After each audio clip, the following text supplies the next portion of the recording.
La paracha d'aujourd'hui, c'est Terouma, c'est les donations et les offrandes. Ça commence.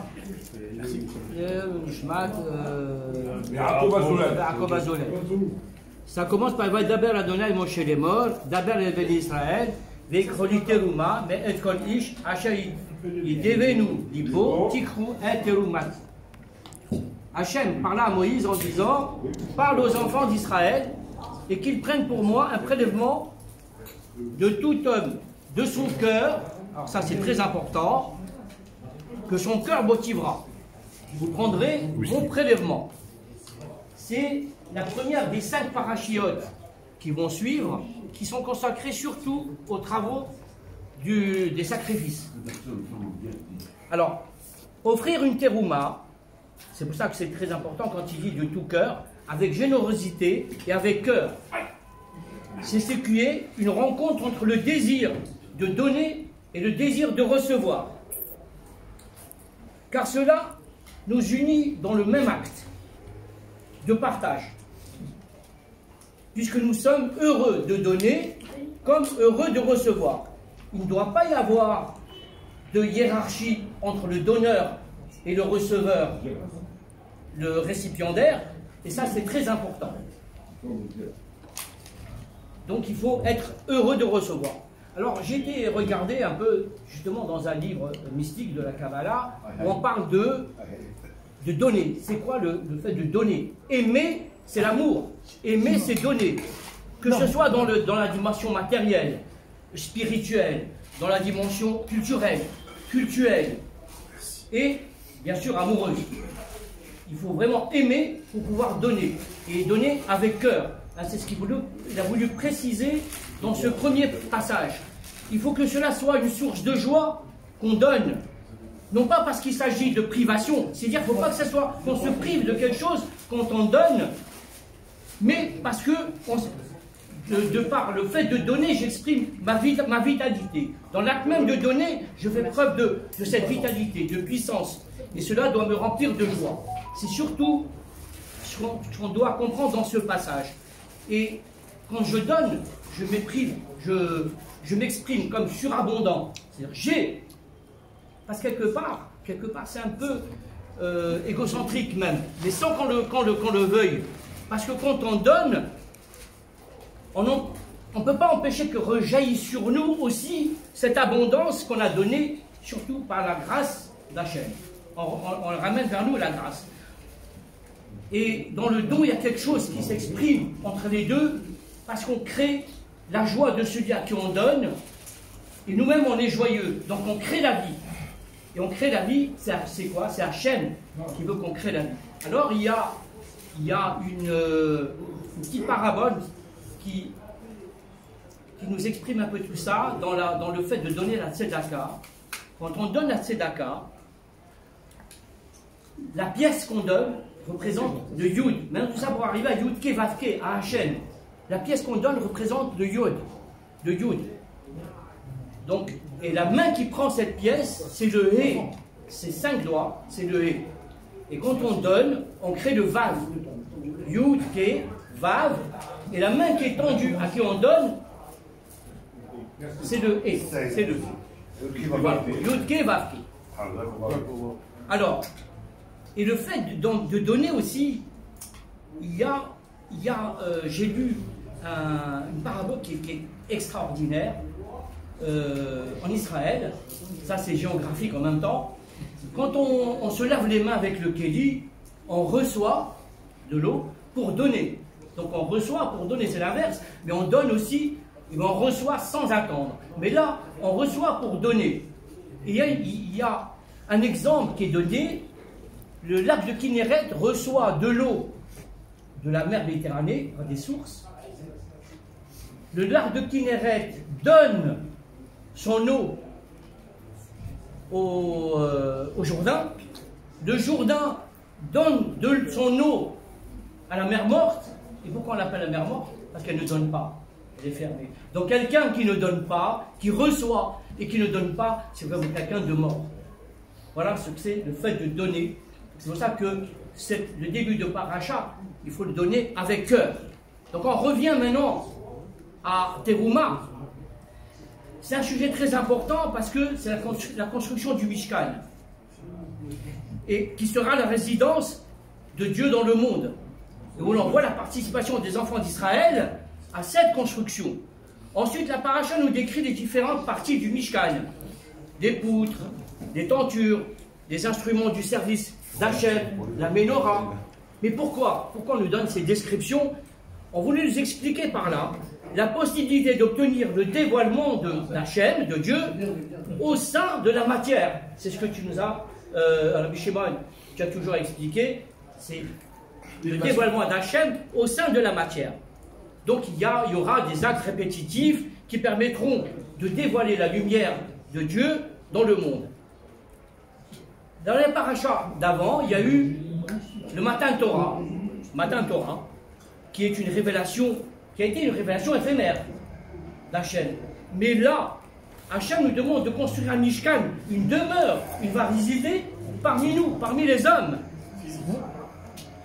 Que ce soit donc dans le Mishkan, mais après dans le temple.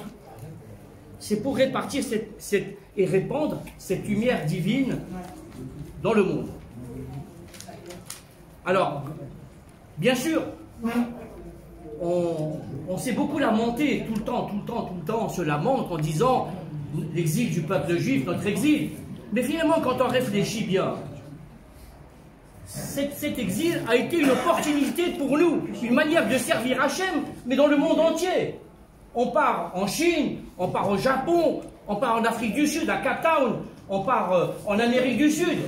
On a des synagogues et on répartit cet amour d'Hachem, cette répartition, ce dévoilement de la lumière divine, que ce soit dans les téphilines, dans les mezuzot, dans les synagogues, dans la Torah, qu'on court pour embrasser.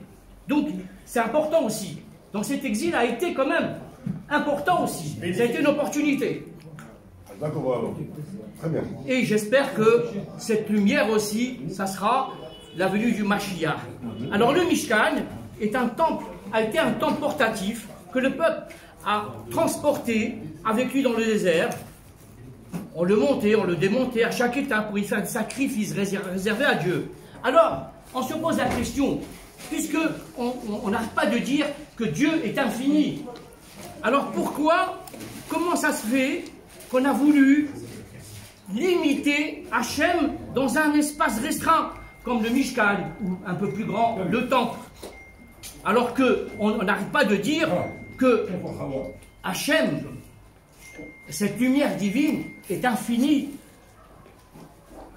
Alors, on se pose la question. La raison, en réalité, fait appel à cette réalité profonde du judaïsme que nous avons, car pour Dieu, la limite et l'illimité, l'infini et le fini, ce sont des dimensions qui sont exactement les mêmes pour Hachem. On ne peut pas dire qu'il est limité ou illimité. C'est au même niveau. Dieu n'est pas plus proche de l'illimité que de l'illimité. Au contraire, dans la spiritualité et dans la Kabbalah, et surtout dans la pensée juive, la loi stipule que le niveau le plus haut se dévoile toujours dans le niveau le plus bas. C'est ce que tu nous as toujours dit aussi. Se dévoile toujours dans le niveau le plus bas. C'est-à-dire que l'être humain, lorsqu'il a une réflexion profonde, un peu profonde, il considère que Dieu est infini ou illimité. Mais en réalité, le niveau le plus haut, c'est pareil pour Hachem, il s'exprime dans le niveau le plus bas. Alors, bien sûr, tu sais qu'on a lu aussi, quand on était en seconde, des écrivains comme Montaigne ou Pascal qui ont dit que la nature, c'est Dieu.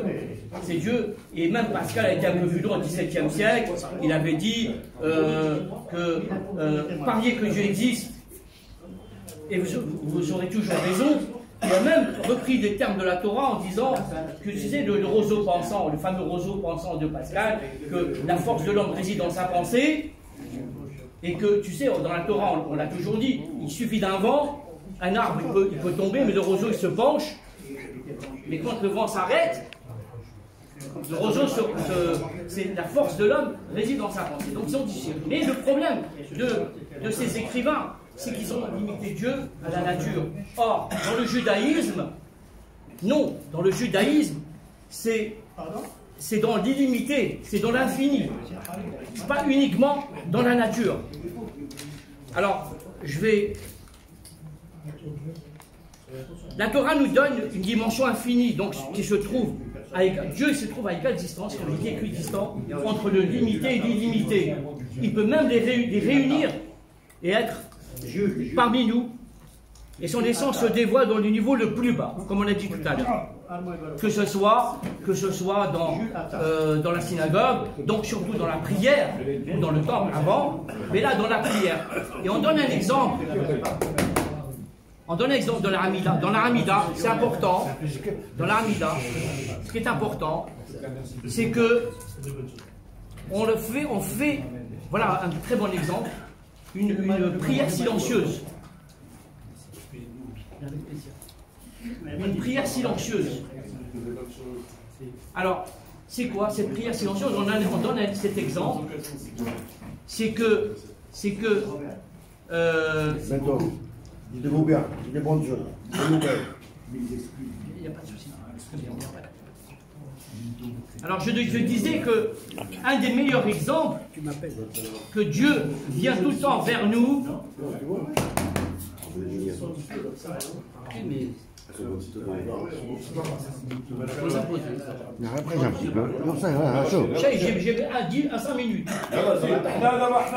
Alors dans la Hamid, je reprends, je vais finir dans 5 minutes, c'est bon, on peut en parler. Sur 5 minutes? Mais c'est pas poli. Bon voilà, je reprends. Non. Alors, il faut s'imposer quand on peut. Alors dans la Hamida, non, il y a 5 minutes. C'est bon. Dans la Hamida, c'est un des meilleurs exemples où ce Dieu, où on fait cette prière silencieuse. C'est quoi? C'est le serviteur qui va parler à son roi. Sous le ton de la confidence. Il va lui parler à l'oreille. Ça veut dire quoi? Dans la Hamida, on la fait silencieuse. On veut que Dieu se rapproche de nous le plus près possible qu'on lui parle à l'oreille. Voilà jusqu'où Hachem peut arriver vers nous. Et se rapprocher vers nous et être en nous. Alors je vais finir, ça y est, je finis par, j'essaie de finir toujours par, un peu en introduisant les mathématiques. La paracha Teruma, c'est la 19e paracha de la Torah. 19e. Or, si on fait, par exemple en mathématiques, sigma de 19, c'est quoi sigma de 19? C'est 1 plus 2, plus 3, plus 4, plus 5, etc. Jusqu'à 19. Jusqu'à 19, quand on additionne, on arrive à 190. À 190. Moi, Moïse, j'ai pas entendu. J'ai dit additionne de 19 à de 1 plus 2, plus 3, plus 4, plus 5, jusqu'à 19, on arrive à 190. Or, 19, sigma de 19, mais je vous donne même la formule, c'est 19 facteur de 1.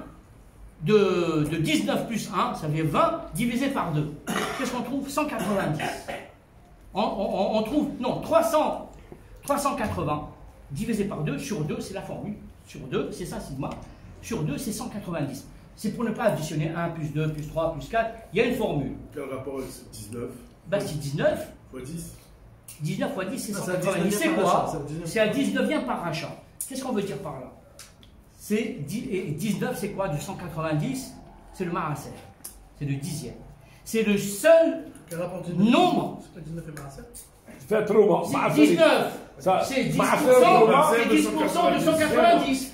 Et 19, c'est le seul nombre. C'est le seul nombre mathématique. 190, c'est quoi? 190. Non, c'est le seul nombre, 19. C'est ça le sigma qu'il a dit. Oui, voilà. Alors je t'explique. Le 19, c'est le seul nombre qui, additionné 1 plus 2 plus 3 plus 4, son sigma, c'est le seul qui donne son chiffre arithmétique.